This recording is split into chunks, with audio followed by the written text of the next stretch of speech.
Atendendo a pedidos de vocês, nesse vídeo eu vou ensinar como elaborar um recurso contra a correção da segunda fase do exame de ordem. Vem comigo! No nosso último vídeo eu conversei com vocês sobre os recursos contra as correções da FGV. Mostrei quando vale a pena recorrer, quais são os erros mais comuns nas correções, como recorrer desses erros. Caso você não tenha assistido, eu sugiro que você pause aqui agora esse vídeo, clica aqui no card, assiste esse vídeo sobre recurso para você ter uma visão geral, depois volta aqui, que nesse vídeo eu vou te ensinar a elaborar passo a passo o seu recurso contra uma correção equivocada da FGV que tem influenciado e prejudicado a sua aprovação no final das contas. Muitos alunos recorrem a profissionais para fazer o recurso, e isso é super válido, né? Você está delegando a quem entende do assunto elaborar aquele recurso para você e assim conseguir o êxito no recurso e a pontuação necessária para a sua aprovação. Mas a gente sabe que nem todos têm condições de pagar um profissional para elaborar o seu recurso. E esse vídeo é para te mostrar que você pode fazer um recurso caso você se sinta à vontade, né? Porque tem muita gente que fica inseguro na hora de elaborar o recurso.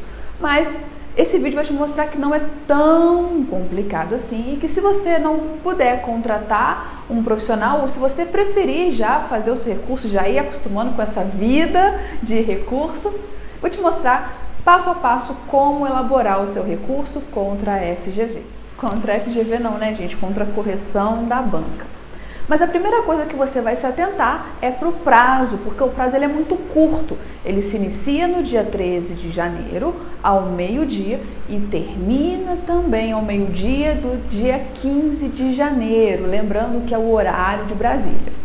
Bom, o que você vai fazer? Você vai entrar lá na sua página de acompanhamento, vai entrar no site da FGV, na sua página de acompanhamento, vai imprimir o seu espelho individual de correção e a sua prova digitalizada. Você vai pegar o seu espelho e vai marcar aqueles itens que você não obteve pontuação total ou que você zerou. Uma caneta marca-texto ou qualquer caneta. O importante é você destacar cada item que você não obteve a pontuação integral.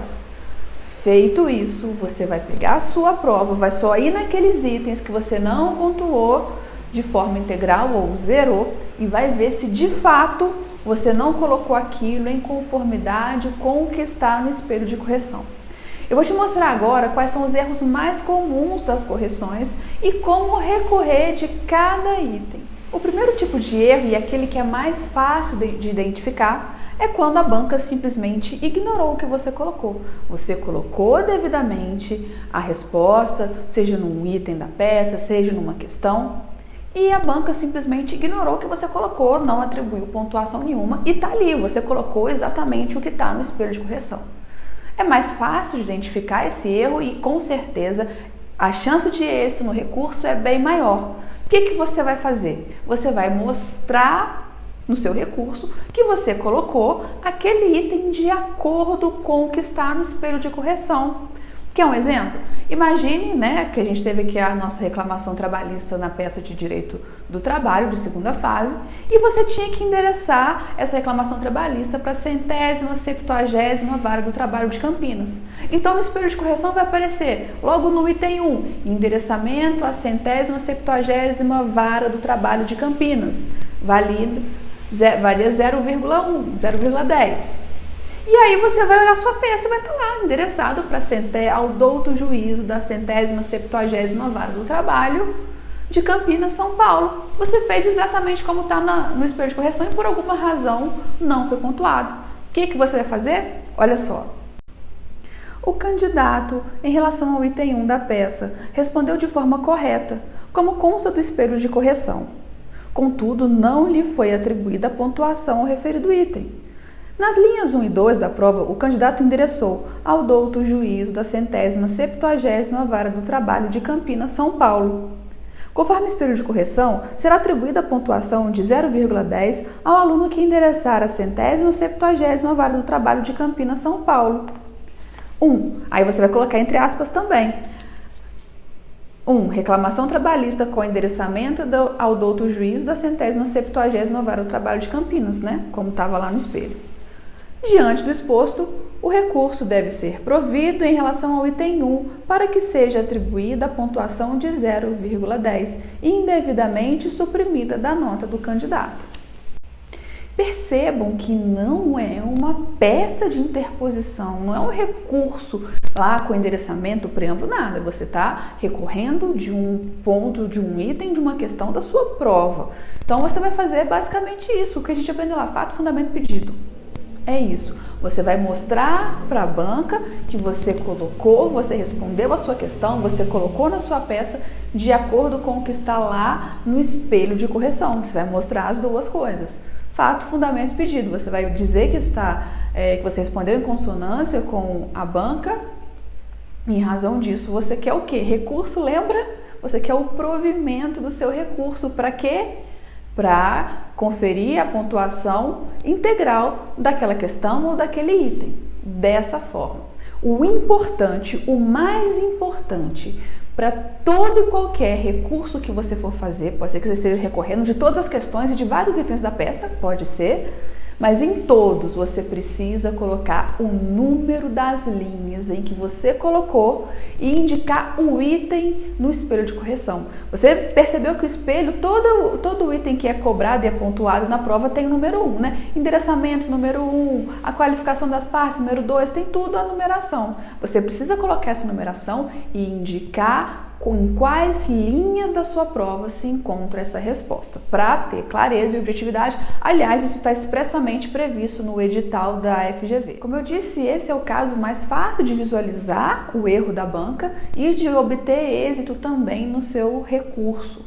Mas existem outras questões, como por exemplo, o aluno responde de forma correta a questão, mas de forma diferente do que está ali no espelho de correção. É muito comum que isso aconteça, por exemplo, quando o aluno coloca um artigo que não apareceu na fundamentação, no espelho de correção, mas que fundamenta da mesma forma e está correto, mas não obteve pontuação porque não aparece aquele artigo que o aluno citou lá no espelho de correção. E aí, nesse momento, a ajuda de um profissional ela conta mais, porque um profissional tem um conhecimento mais amplo, geralmente, né, não sempre, mas geralmente é o que se espera do que o aluno. Então, ele vai verificar se realmente aquele dispositivo legal se enquadra para fundamentar aquela tese. Por exemplo, para você visualizar melhor, imagine que tinha uma peça e nessa peça um dos pedidos era de horas extras. E no espelho de correção a fundamentação era apenas o artigo 58 da CLT. E o aluno fundamentou o pedido de horas extras, mas fundamentou no artigo 7º, inciso 13 da Constituição Federal e não mencionou o artigo 58 da CLT. E em razão disso não teve nenhuma pontuação atribuída à fundamentação. Nesse caso, o artigo 7º, inciso 13 da Constituição Federal fala a mesma coisa que o artigo 58 da CLT. Então, o que o aluno faria? Ele diria na sua peça que ele fundamentou em outro artigo, outro dispositivo legal, mas que também fundamenta aquela tese dele. Nesses casos é um pouco mais difícil da FGV aceitar, mas em alguns casos ela aceita sim o seu recurso. Olha só o exemplo. O candidato no item 8 do espelho de correção fundamentou o pedido de horas extras no artigo 7º, inciso 3 da Constituição Federal, conforme se verifica nas linhas 75 a 77. Todavia, o espelho considerou apenas o artigo 58 da CLT, conforme item 8. 8. Pagamento de horas extras pelo excesso de carga horária diária ou semanal, valor 0,30, e indicação do artigo 58 da CLT 0,10. Cumpre esclarecer que o fundamento apresentado pelo candidato se coaduna com o previsto no espelho. Nesse sentido, o artigo 7º, inciso 13, estabelece que a duração do trabalho normal não superior a 8 horas diárias e 44 horas semanais, e aí continua, transcrevendo o artigo. Diante do exposto, requer o provimento do recurso para que a pontuação da fundamentação seja atribuída ao candidato de forma integral. Nesses casos já é um pouco mais difícil do aluno identificar sozinho se cabe ou não o recurso desse quesito na sua correção.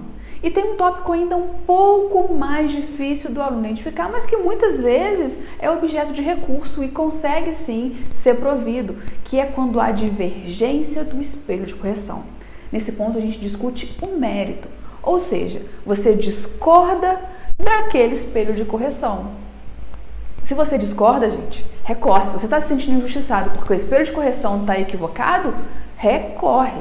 Nesse caso, você vai fazer da mesma forma que nos outros, um parágrafo para o fato, fundamento e pedido. Você vai dizer que o espelho de correção considerou como fundamento daquele item o artigo X, por exemplo, mas que data vênia, o artigo que melhor fundamenta aquela questão é o artigo Y pelas razões tais, tais e tais, e fundamenta. Nesse caso, vale inclusive você citar divergência legal, doutrinária, jurisprudencial. Nos outros nem é tão relevante assim você ficar citando jurisprudência, citando doutrina. Mas aqui, que você quer, você está divergindo do espelho de correção. Você tem que mostrar um embasamento. Então, você vai fundamentar na doutrina, na jurisprudência, na lei. Você vai mostrar para a banca por que você entende que a sua resposta é a correta e não a do espelho de correção. Nesse caso, é ainda mais difícil de obter êxito e mais difícil também para o aluno identificar que existe uma outra resposta correta. Mas, gente, se você está se sentindo injustiçado, recorre. O não você já tem. Recorra.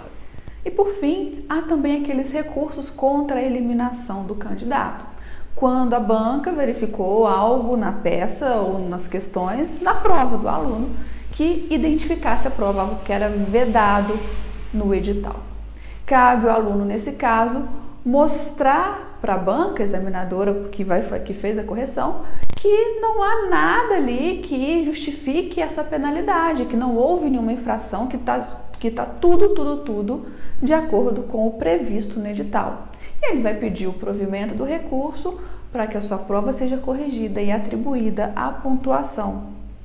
Nesses casos, também, a chance de êxito estatisticamente não é muito alta. Mas, gente, recorre, é de graça, não custa nada. Eu sempre digo, se você está se sentindo injustiçado, recorre. Agora, se você acha que a banca está correta, que você não teve a pontuação realmente, aí não tem que recorrer. Mas se você está se sentindo injustiçado, recorra. O recurso está aí para isso. Importante, não ultrapassem o prazo. Depois de meio-dia do dia 15, nada vai ser aceito. Então, muito cuidado, não deixa para a última hora, sabe? Como a internet, quando tem um volume muito grande de acesso ao mesmo tempo, não corram esse risco, não deixem para a última hora. Outra questão, não é uma peça, já falei isso para vocês, você não vai montar uma peça processual. É um recurso, é um formulário que vocês vão preencher, tem no site da FGV e o campo específico para o recurso tem um limite de 5.000 caracteres, que dentro do que a gente explicou aqui, dá para você fazer muito bem dentro desses 5.000 caracteres. Eu sei que você está com muita raiva do corretor, que você está se sentindo injustiçado, que não pontuou o que você imaginou que deveria pontuar. Não manda ele lá para aquele lugar, não. Seja muito respeitoso e cuidado, não se identifique em momento nenhum. Trate sempre na terceira pessoa, sempre o candidato. Sempre na terceira pessoa porque é impessoal. Cuidado para não identificar aqui o seu recurso. Sob hipótese nenhuma você identifica. E o mais importante, clareza e objetividade. Seja o mais claro e objetivo possível para facilitar a pessoa que estiver analisando o seu recurso. Ele não quer perder tempo, ele tem um monte de recurso para analisar, então quanto mais claro e objetivo você for, mais chance de obter êxito também você vai ter. No site da FGV, você vai clicar no link para o recurso, né? E é muito intuitivo, não se preocupe, não é nada de outro mundo, é bem intuitivo mesmo.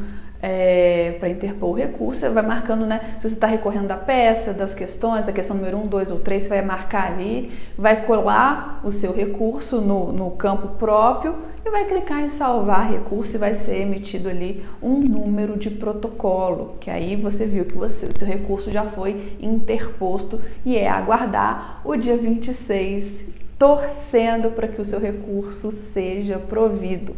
Bom, não sei se você vai querer fazer o seu recurso, você se sente seguro para isso. Se você tem condições de contratar um profissional, contrate. Se você não tem condições, você tem condição de fazer o seu recurso. Você já fez uma prova de OAB, então fazer um recurso é mais fácil para você. E depois me contem se deu certo o recurso, se foi provido e se você conseguiu a sua aprovação. Se ficou com alguma dúvida, deixa aqui nos comentários. Se você está com dificuldade em fazer recurso, deixa a mensagem aqui, de repente dá tempo ainda, dependendo de quando você manda a mensagem, da gente estudar um recurso no seu caso.